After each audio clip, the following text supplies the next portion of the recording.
So some of it is friendship. Jasper and I have been friends for almost 20 years. Darius and I have been friends for almost 10 years, things of that nature. But in terms of the specific catalyst,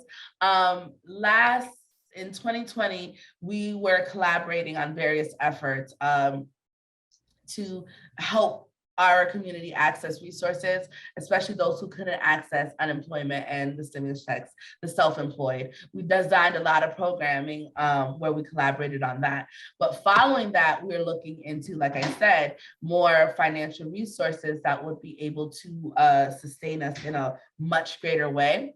And so last year I did a lot of grant technical assistance opportunities where I was teaching people about grant writing. How do you access these resources? Let's stop fighting over the small change that's here. Let's look at the nation and the globe in terms of what we can access. And a specific grant that I came across was actually the Bloomberg Cities grant. So Bloomberg has a grant where he gives $1 million to a city who builds a plan to strategically address its needs and particularly go towards working towards a smart city. I held a Zoom meeting. It was open to the public, saying, hey guys, what do you think about the Mayor's Challenge? What do you think about supporting the city of Springfield by completing this Mayor Challenge and maybe building a connection with Mayor Sarno so that he can apply? But, giving him, instead of putting something on his lap, giving him a full application that he can utilize. At that meeting, Hope attended, Jasper attended, Darius attended. The different people came together. And while we began working on the Mayor's Challenge grant, we just realized how much we didn't know about the city and how much we needed to know in order to make these solutions efficient. So weekly meetings that were supposed to be about the Mayor's Challenge and putting in grant applications end up becoming just this collective where we talked about the issues of Springfield. We learned about it. We had a space to go over all the intersecting parts. And then it just naturally came to a point where it's like, okay, we know all this now. What are we going to do about it? And so that's how the collective efforts built. And we just organically grew into programs and events as a collective. We didn't have a name for ourselves last year, but when, or over the last 2 years, but when this grant came out, I was like, okay, this is kind of a structure and infrastructure we can go under. We can do this. And so that's how it organically grew to what it became. Okay. Yeah, that's very impressive. And what types of inequality and traumas do you think have you seen in Springfield, like yourself? And what have you experienced personally?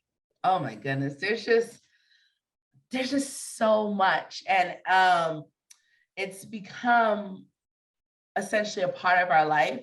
So we're kind of stuck in survival mode and we try to navigate that the best we can. But there's so much when it comes to economics and our financial stability as a community.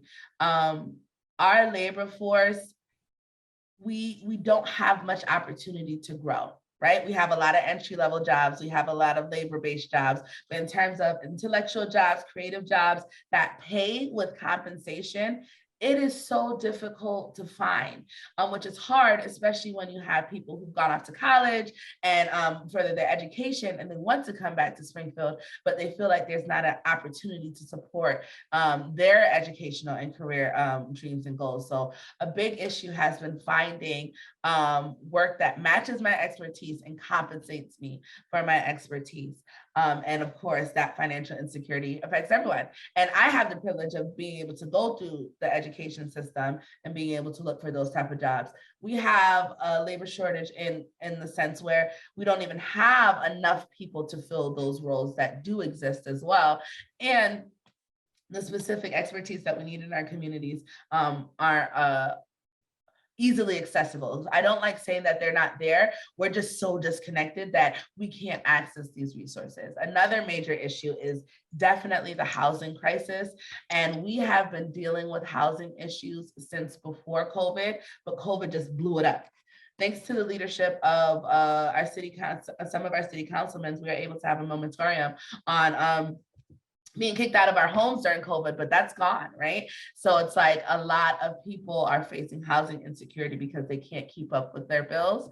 That being said, there's a special category of people like myself where even though we're employed, even though we make good money, it's still not enough money. So as a administrator on the district level for a school system, I make too much for any type of assistance, but I don't make enough to be able to pay what they're asking of 3 times, right? So they want you to be able to make, most housing renters or right now want you to make 3 times the amount of what your rent is.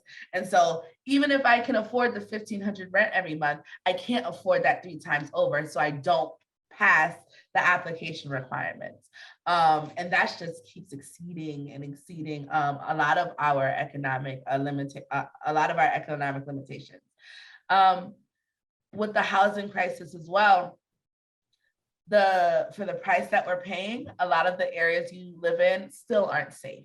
There's still not going to be a community friendly, family friendly area that you want to raise your kids in. So it's like the crisis is so complex because even as you have the money to get into certain housing areas, you're still going to have to deal with the issues in terms of safety, in terms of education and things of that nature.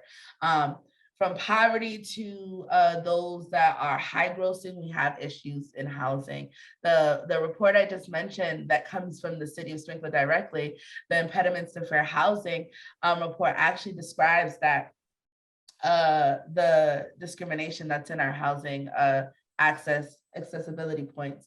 For example, Black and Latinx people, we get denied 3 times, and these are high grossing, right? High grossing Black Latinx community members of Springfield get denied 3 times more for mortgage loans than our white peers that make the same amount or less than us. So even if you have all your box checked off, you have your job, you have your finances, you have your credit score, you're still 3 times less likely to get approved for a mortgage in the city because of systemic racism.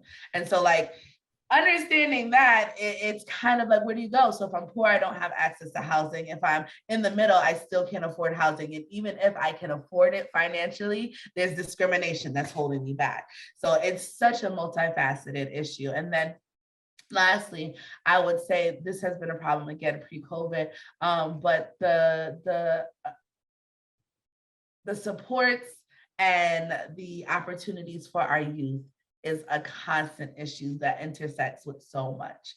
Because we lack community resources or after school opportunities or interest-based opportunities, the ones that are given we can't afford because of the prices are going up. Because of that, there's so much idle time for our children, and especially those who get to middle school and high school age. The supervision just isn't there.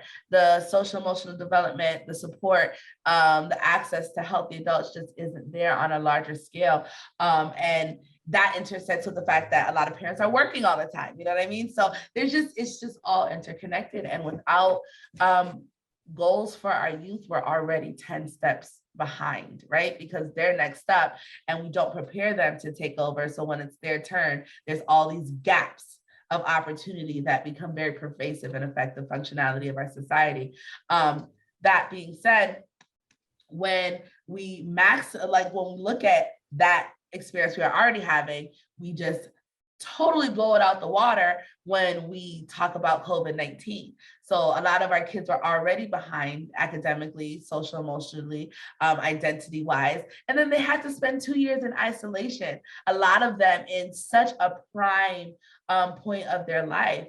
And now we're even further behind. So that COVID-19 consequence on our youth, we kind of just put them back in schools and act like things are back to normal, but we're going to be mitigating those consequences for a while. So there's so much different inequalities and equity-based experiences that happen in Springfield, and they culminate in us as individuals, which then makes us be in survival mode. So it is definitely exhausting. I have a lot more resources than the average person, but yeah. Okay. So also too, I wanted to speak on like basically the racial discrepancy. So how do you think why do you think that's constantly still appearing in our society today? Like, how do you think that is still continuing, and how can we kind of like stem away from it, like what would you like to see improve in society? Oh my goodness. So that's such a great question. And the reason why it's like we're in 2022, right? How can we still be dealing with systemic oppression and racism? But when you're talking about uh, institutionalized racism, it took centuries to build, right? It took centuries to be ingrained in the way we talk, the way we think, the way our businesses operate, all these different, like what institutionalized isn't just a buzzword, it's deep in our systems that we use to rule and govern ourselves. So that being said, how do we deal with it? We have to do away with the performative nature of what we're doing, right? So we can paint Black Lives Matter on streets all we want. That doesn't change the everyday decision-making of the people in charge that's maintaining these systems of oppression, right? Our congressman can kneel in kente cloth. That doesn't solve food insecurity that's based off of food deserts, that's based off of redlining, that's based on, you get what I'm saying? Like, we got to remove the performative nature of the work that we're doing and recognize like, okay, maybe those of us that exist right now aren't all responsible for how we got here, but we are responsible for changing it. And the idea that it's going to happen in silos is completely wrong. So me as an individual can't just create systemic change. It needs to be a system, which is why in the work that we're doing with this grant, we start off with healing, right? We completely understand that we want Springfield to be economically thriving. We understand that we want people to be hustling and bustling, but we would fail our community again if we didn't recognize how broken we are initially, right? When we're talking about the high rates of mental health, when we're talking about the high rates of health issues, when we're talking about all these different things, they're not just statistics. These are your everyday people that you're seeing in your community, driving by and engaging with. If we want to change their behaviors to frequent downtown or spend time at the Eastville Mall on a Saturday or come out to cultural events and experiences, we need to make sure they're straight as well. We know as humanity that recreational activities, entertainment-based activities comes after our needs are met. So we're starting off with this healing portion, one, to just begin creating safe spaces to discuss what we're going through, what we're experiencing, and how to deal with it, not only just as individuals, but as the history of our community. For example, as the founder of Black and Brown Wall Street, I am completely aware that there is a lot of tension between Black and Brown communities in our city for various reasons that's happened in the past. We can't just say everyone show up to an event now. Like, we need to provide the platforms for that healing space. Without going into all the different details of that, healing is going to be an essential part of the work we do. Hard conversations, hard reality checks. Who are the oppressors? Who are the gatekeepers? How are we participating in our own oppression? For example, the crackdown laws that happened on downtown Springfield, those are real policies that created trauma in a lot of our lives. So a lot of Black and Brown people used to frequent downtown, and because of the policies that came out, people were getting arrested, things were happening. So now we've designated downtown as an unsafe area. That just also happens to be the area where a lot of funding goes to build the economy in Springfield. So now, even though the crackdown laws may not be enforced as much, we have already changed our behavior to participate in the oppression, and we don't even go downtown. So for the last few years, there's been lots of money, lots of experiences, lots of opportunities that our community has not been able to access because of past traumas that we have with that specific area. Those type of things that hold up and maintain systemic racism in our communities aren't going to go away without a true healing process. And then also, realizing that it's community-centered work that we're doing. We're not fighting over whose name's on the top. We're not fighting over the pennies. We're looking and researching for how we can best maximize our individual expertise. And when there's a need for money, we're going to be reaching out to get that money from the variety of sources that are accessible to us. As a majority Black, Brown, and low income community, there's no reason we shouldn't be flooded with money constantly from the state and federal levels, even if we don't have it locally. So creating systemic change is a multifaceted process that involves a lot of people, but it also recognizes that there's steps to take, right? If we put 55,000 people in Springfield yesterday on a Saturday afternoon, we would crumble. which restaurants are open? Do we have the parking availability? Can you give itemized receipts? Do you take purchase order? So like, that's where the empowerment comes in, or how do we strengthen our creative economy in terms of the resources and the things we're able to produce.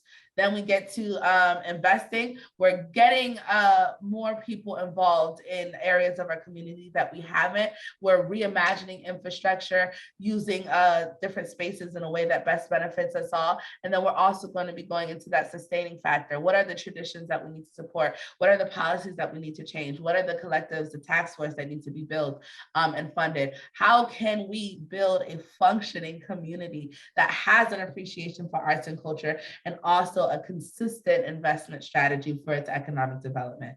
That's it. But so yeah, to answer your question, to deal with all the systemic racism, we have to actually deal with it. Okay, so going into like the low income people that are struggling right now, like, Yeah. so until this plan can actually take initiative, because right now it's in that healing phase, right? Yes. Yep. It hasn't actually started yet. So what Right. can they do until they can actually get better resources for like housing, for instance? Like, what can they actually do for temporarily until everything can be provided to them? Okay, so there is so much that can be done, because contrary to popular belief, Springfield has a lot of resources in general. It's just about finding out what your needs are. So for example, in my experience with Black and Brown Wall Street, a lot of businesses did not have the technical support to thrive, right? They did not have the templates they needed. They did not have the different pieces of their infrastructure that will build their capacity. Right now, that isn't a financial need. That is an abstract technical assistant need. Right now, you can go to the Massachusetts Small Business Association website and use their resource business library and download your budget templates, download your profit and loss statement sheets. You can have that resource there. We have a SCORE mentorship organization that has been widely available for years. Same thing with Valley Venture Mentors. Really looking at the resources that are available to us is one of the biggest flexes, one of the biggest wins that you can do for yourself.